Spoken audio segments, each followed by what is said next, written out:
Assalamualaikum warahmatullahi wabarakatuh. Selamat pagi siswa kelas 11 TBSM. Sebelum kita belajar, marilah kita bersyukur dengan mengucapkan bismillahirrahmanirrahim. Syukur kita kepada Allah Subhanahu wa taala, Tuhan yang Maha Esa, yang telah memberi kesempatan kita agar dapat belajar pada pagi hari ini, dan semoga kita terhindar dari COVID-19.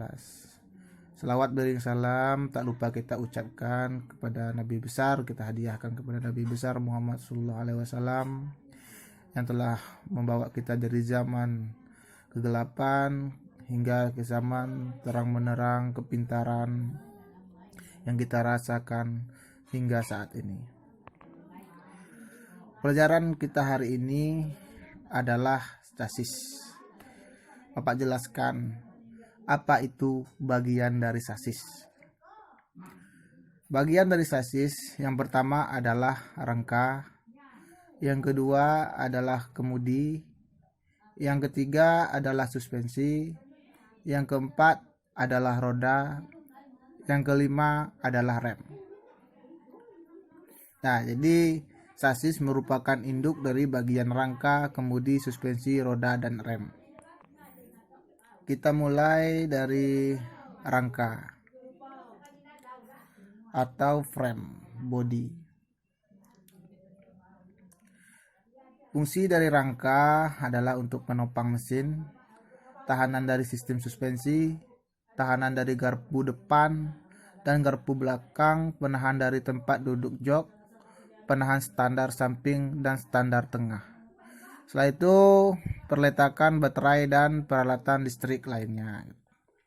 Ya, setelah kita melihat fungsi dari rangka, berarti rangka merupakan atau umum disebut sebagai frame atau body. Sasis merupakan tulang punggung kendaraan yang berfungsi seperti ini untuk menopang mesin, tahanan dari sistem suspensi, tahanan dari garpu, penahan dari tempat duduk, penahan standar samping, perletakan baterai, dan peralatan listrik lainnya. Ya, jadi karena dia penopang mesin dan penopang beban, jadi syarat rangka yang pertama harus kuat, kokoh, sehingga mampu menopang mesin beserta kelengkapan kendaraan lainnya, menjaga penumpang maupun beban tanpa mengalami kerusakan dan perubahan bentuk. Yang kedua, dia harus ringan sehingga tidak terlalu membebani mesin, meningkatkan efektivitas tenaga yang dihasilkan oleh mesin. Jadi rangka itu harus meningkatkan efektivitas tenaga gitu. Jadi seandainya rangka itu berat atau rangka itu tidak kuat, jadi mesin bisa terganggu kinerjanya, itu maksudnya. Yang ketiga, mempunyai nilai kelenturan yang berfungsi untuk meredam getaran goncangan berlebihan yang diakibatkan tenaga yang dihasilkan mesin maupun akibat kondisi jalan yang buruk. Nah, beberapa konstruksi bahan yang digunakan pada rangka sepeda motor adalah sebagai berikut. Ya, yang pertama bagian-bagian rangka. Kita lihat. Yang pertama, satu, tahanan suspensi, bisa kita lihat. Yang kedua, penahan tempat duduk. Yang ketiga, penopang mesin. Selanjutnya, tahanan garpu depan dan belakang. Yang kelima, dudukan tangki bensin. Yang keenam, penahan standar tengah dan samping. Ya, jadi bagian-bagian rangka harus memenuhi syarat seperti ini gitu. Jadi dia harus punya penahan tempat duduk, walaupun tidak semuanya rangka seperti ini. Nanti Bapak akan jelaskan jenis-jenis rangka. Nah, jenis-jenis rangka sepeda motor. Ditinjau dari bahan dan cara pembuatan rangka ada 3. Yang pertama yang jenis persistel dan turbular. Yang kedua ada namanya persistel. Yang ketiga turbular.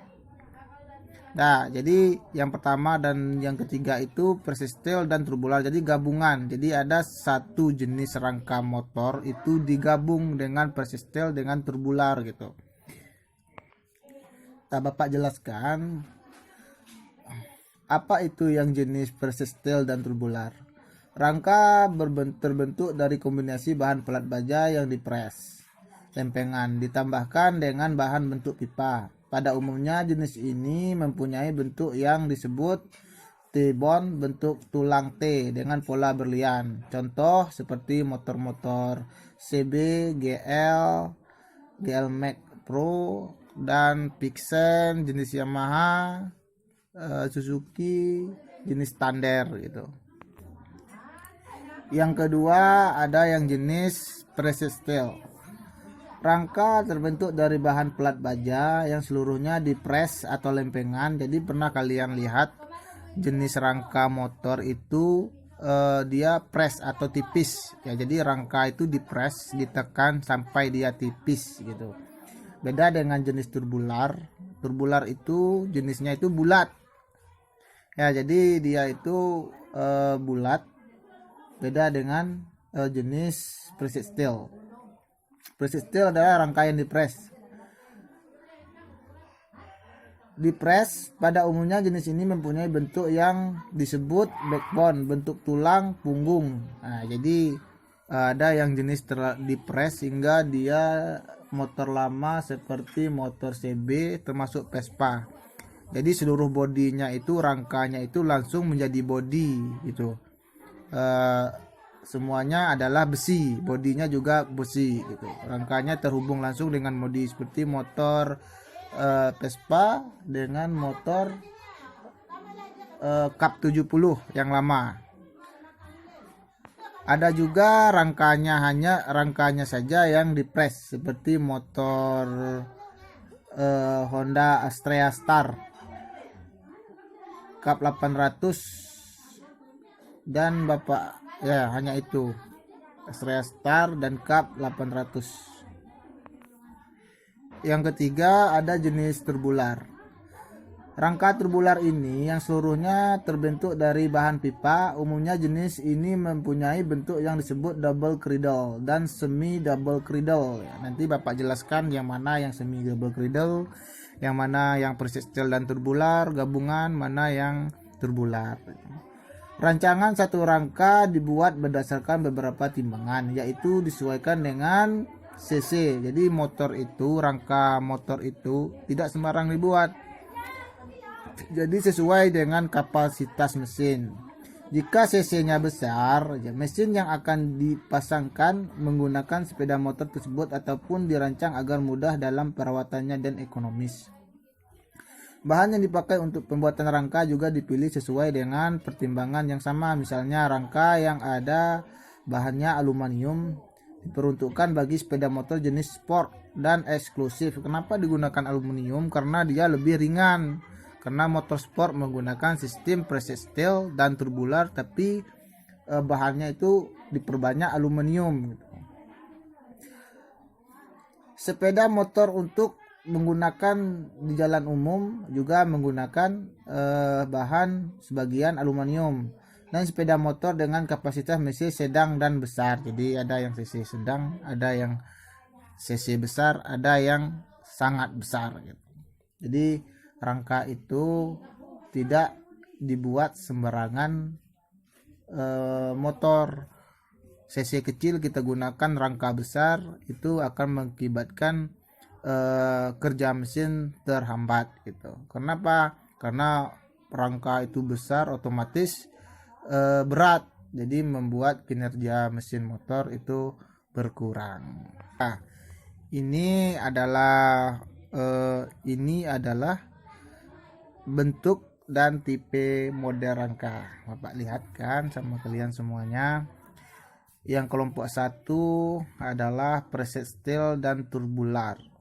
Pengertian adalah rangka terbentuk dari kombinasi bahan baja dipres lempengan ya. Jadi dia hingga dipres hingga lempengan. ditambahkan dengan bahan bentuk pipa. Umumnya pada jenis ini mempunyai pola yang disebut T-bone berbentuk tulang T dengan pola berlian. Contoh yang ada yang pertama adalah CB100, CG110, GL100, GL Max, Pro, Neotech ya. Jadi kalau kalian yang tahu motor-motor lama, Bapak rasa semuanya pernah kalian lihat. Yang B, yang jenis pressed steel. Ini pressed steel memang dipress dia gitu. Pengertiannya adalah rangka yang berbentuk dari bahan pelat baja yang seluruhnya dipres lempengan. Umumnya pada jenis ini mempunyai pola yang disebut backbone, bentuk tulang punggung. Contoh pada sepeda motor Honda jenis C70, 90, C700, 800, Astrea Star. Nah, jadi kalian bisa melihat rangka motor ini. Jadi motor ini dipres, bodinya juga semuanya itu terhubung langsung dengan rangkanya. Ya, yang ini adalah turbular. Pengertiannya adalah rangka yang seluruh berbentuk dari bahan pipa. Umumnya pada jenis ini mempunyai pola disebut double cradle dan semi double cradle. Bentuk ayunannya, jadi yang dinamakan double cradle ini single cradle ini aja satu. Jadi yang double itu dua. Yang ini dia semi double cradle. Kita lihat dua buah semi double cradle. Nah, pola single cradle. Jenis rangka single cradle memiliki satu buah pipa di bawah downtube dan satu buah pipa utama atau main pipe pada bagian depan mesin. Secara struktur, bagian dari rangka ini mengurung posisi dudukan mesin. Penggunaan yang utama jenis rangka ini adalah jenis sepeda motor off-road, motocross. Di samping mempunyai kekuatan yang prima, jenis rangka ini juga mudah dalam perawatan. Jadi Bapak jelaskan sama kalian, dia ini merupakan single cradle, tapi tempat penopang mesinnya ini dibuat dua ya, jadi dinamakan semi double cradle karena sistem rangka ini banyak digunakan pada motocross. Jadi agar getaran mesin itu tidak mengganggu sepeda motor ataupun pengemudi gitu. Jadi penopang mesinnya kokoh pada saat motor itu meloncat atau terbang. Jadi mesinnya aman, tidak tergantung gitu. Jadi memangku mesin ya jenis ini gitu. Setelah itu yang kedua ada yang jenis pola double cradle. Jenis rangka double cradle hampir mirip dengan jenis single cradle, hanya pada jenis ini memiliki dua buah pipa atau downtube. Hal ini akan menghasilkan kekuatan sistem rangka. Bagian-bagian dari downtube dapat dilepas pada saat pemasangan dan melepas mesin. Jenis rangka ini dipakai pada sepeda motor jenis on-road dengan cc mesin besar. Jadi kalian bisa melihat jenis ini ada dua cradle dia langsung dari lengannya ini langsung ke atas ya. Jadi motor ini digunakan pada motor balap jenis cc besar yang khusus untuk jalan-jalan aspal ya, bukan untuk cross. Jadi dibikin penopang mesinnya langsung seperti ini. Nah, ini jenis double cradle ya. Jadi motor balap, untuk motor balap atau motor-motor cc besar gitu. Agar dia menopang mesin bagus ya itu. Nah, yang selanjutnya ada yang namanya pola diamond. Adalah rangka yang paling banyak digunakan sepeda motor. Nama diamond atau berlian diambil dari bentuk rangka sepeda genjot yang seperti diamond atau berlian. Pada sepeda motor, rangka berlian berbentuk seperti rangka sepeda yang dirangka tersebut terdapat bilah atau bagian yang terkesan mengantung atau down. Nah, jadi gini. Jadi kalau pernah kalian lihat ini seperti motor mana ya? CBR 250. Ya, jadi dia ini tidak terputus dia karena dia memiliki dua cradle tapi terputus ke lengannya sini. Jadi tidak langsung. Ini motor CBR ya. CBR yang cc-nya masih 250 karena masih sanggup untuk menopang. Jadi beda nanti kalau yang ada cc-nya udah di atas 500, dia harus menopang keseluruhan. Nah, jadi gitu. Di pernah kalau kalian melihat ada yang tipe rangka seperti ini, itu namanya pola diamond. Dia memiliki dua cradle, tapi terputus gitu, tidak nyambung.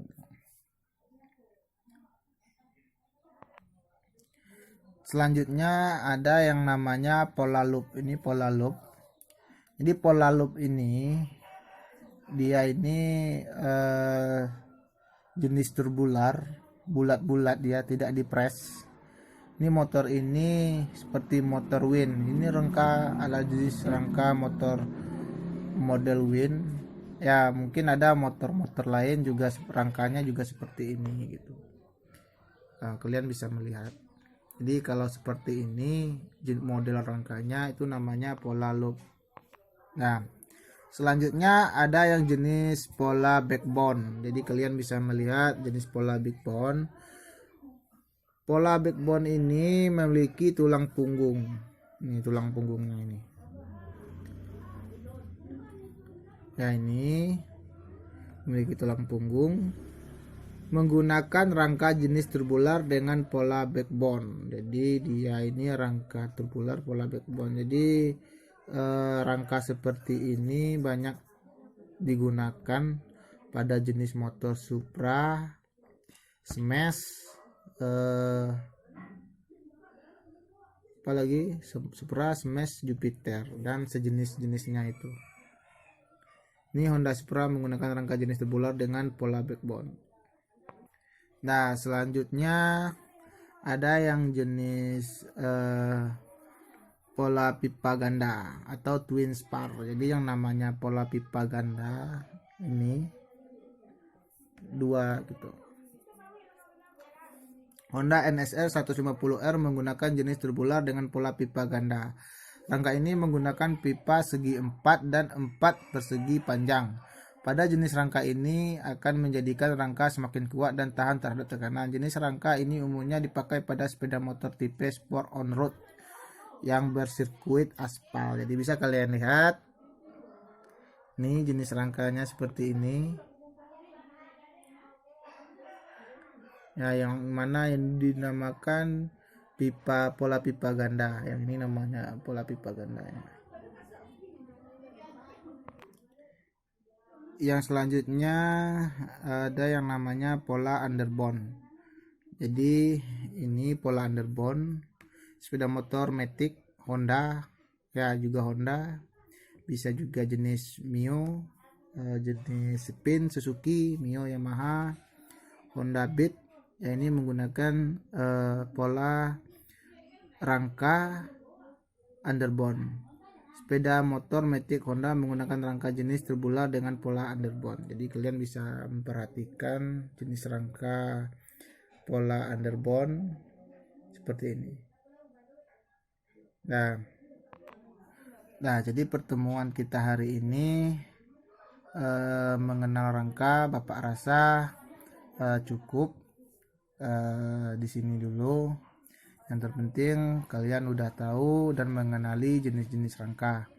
Jadi Bapak harap kalian bisa memahami, dan jikalau ada pertanyaan kalian boleh langsung menanya dengan Bapak, baik melalui media Facebook, WA.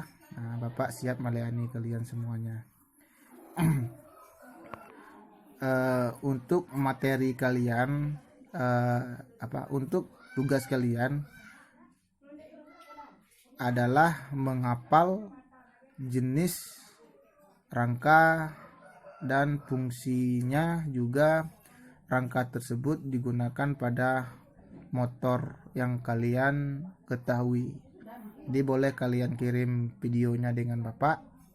Kalian menghafal nama-nama rangka dan fungsi dan jenis motor yang menggunakan rangka itu. Assalamualaikum warahmatullahi wabarakatuh.